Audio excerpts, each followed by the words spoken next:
Hey, it's Todd Lyons from Town Square Media. We're here with Don, Aman. Don, good to see you, man. It's good to be home. In one piece. Yeah, and you are home. Don was, yesterday, Don had posted some video of the Las Vegas shooting, which happened late Sunday night. And he allowed us to publish it on our websites. We did a phone interview with Don, who was still, at that time, still kind of on a lockdown at Luxor. So again, thanks for kind of telling us, you know, what you witnessed, and you can see those videos are still posted on the website. You called me today and said, we need to do another interview. I gave you a call, and since even yesterday, 24 hours later, how has your life changed again? It's overwhelming, just simply because the narrative that's been going on out in the mainstream media, the MSM. And I spoke with some very trusted colleagues of mine and of ours, mutual friends, and because of the fact that our country is so divided, it's either you're far left or you're far right. There really is no in between. I wanted just to reiterate and come back now that we've had 24 to 30 hours to calm down, to really reflect on the magnitude of what happened out there. Never in my wildest dream would I have ever imagined going through a live fire scenario like that and being on that other end of an AK-47. I fired multiple AK-47s before. It's completely surreal, and I guess now that I've had the time to calm down, really emotionally calm down. Right. My wife is safe. She's sound. She is obviously traumatized by this whole ordeal. Thank God, you know, that we are safe and we are home. That was one thing when we landed last night here in Yakima and got back into the rig, and it was just that sigh of relief. It's like, okay, thank God we're home. So now, how do we put these pieces back together? And you mentioned to me too that your phone, I don't know what time it started, but it started late last night. I have an old high school friend of mine from KGW down in Portland, at News 8, I believe it is, KGW, who called. I did an interview after I talked with you yesterday. It was another local scenario, whatever. But we've had AP, we've had Fox, we've had Fox 5 out of Vegas call. The phones, you have to turn it off because it's just nonstop so far, and that's fine, because I didn't realize how large of, you don't know the grand scope and how big this thing actually was. Looking back, it is amazing to me how law enforcement, AMR, the medics, the fire department, everybody in Las Vegas, the whole community came together.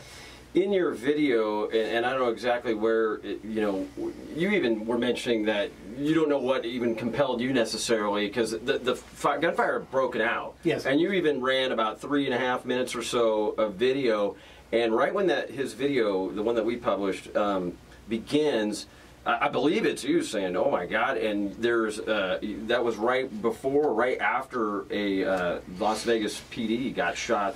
Right. Yeah, when the gun, like I said on the interview the other day, when the gunfire started, I looked at my wife. My wife looked at me, and we immediately knew. She thought it was a gang shooting because we were so close to the Strip. The law enforcement present there at the venue was huge. Yeah, I mean, there's a lot, 22,000 people there. The huge Las Vegas Police Department presence. Everywhere you went, there was LVPD, which was great. So when the gunfire, the first volley, you know, people ask, well, what were you thinking? And believe it or not, now that I have time to look back on it, my first thought was round count. As weird as that sounds, but because being a shooter, being a competitive shooter, being somebody who is familiar with the firearms, my first thought was when I heard that distinct sound, both my wife and I knew it was an AK-47. It wasn't an AR-15. They're distinct sounds. So my first thought was round count. And I knew that it was a 30 round, it was 30 rounds. And you go back to, I've gone back to the other videos and whatnot that I've shot, and it was magazine after magazine after magazine, and there was always a pause. And so when Jason Aldean left the stage, it was in between the second and third volley. Okay.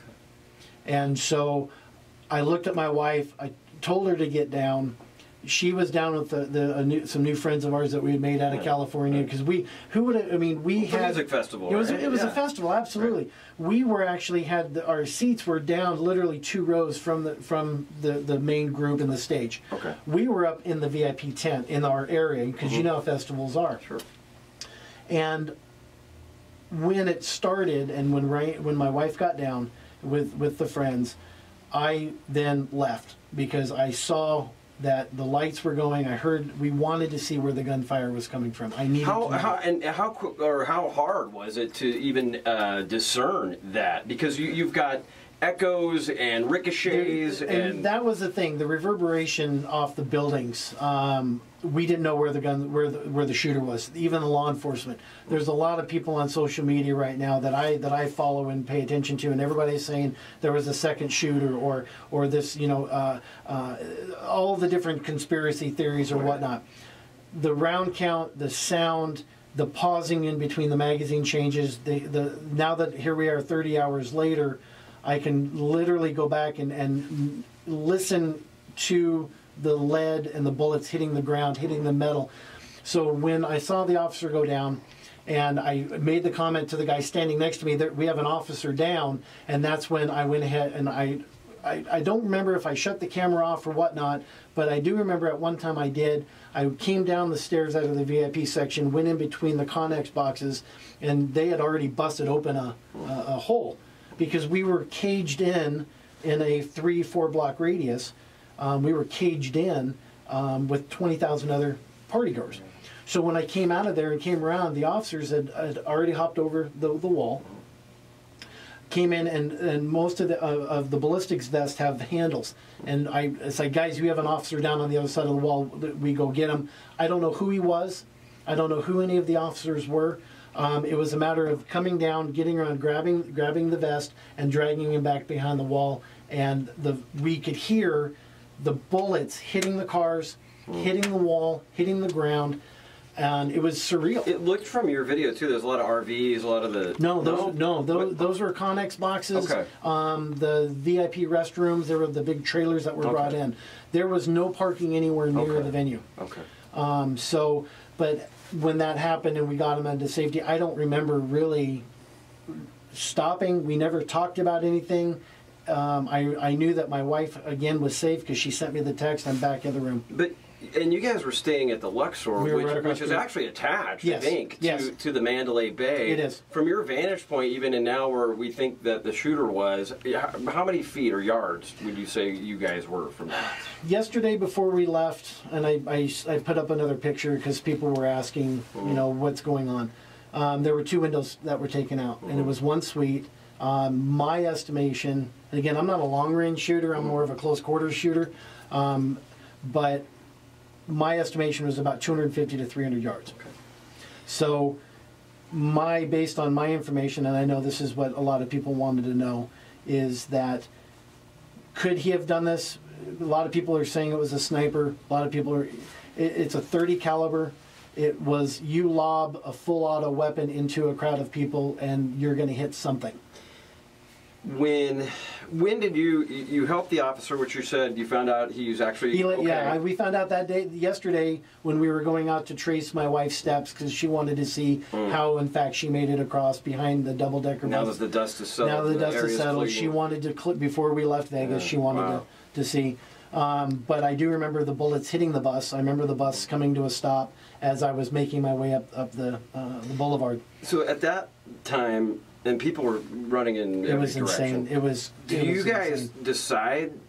Do you even know that that's where they're coming from, and decide to go back to your hotel, or where did you go next? Okay, so from what now that speaking with my wife, I told her to stay put, and she had told me that she will stay put until she sees bodies, and that's when the woman that was shot in the head. About 3 feet away, they picked her up and carried her away, and that's when my wife said, okay, I'm out of here. Right. And which was good.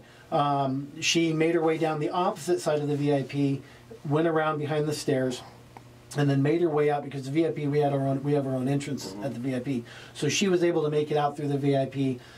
She remembers every time hearing the gun volley, that she would hit the deck, because that's what she knew what to do. And people were piling on top of her saying, "Are you okay? Are you okay?" And she kept saying, "He's shooting. I'm not getting up until he stops shooting." So she did make her way back to the Luxor, made it in through a side service entrance, and that's what we were dealing with yesterday, was just retracing the steps and, putting closure to it. Right. And she's all right. I mean, she's good. Still good. Yeah. I mean, we're she's shaking up like everybody. Right. It was. It's a process. It is a process. It is. Yeah. Well, hey, thanks again for. I'm glad again you're back in the valley and doing all right.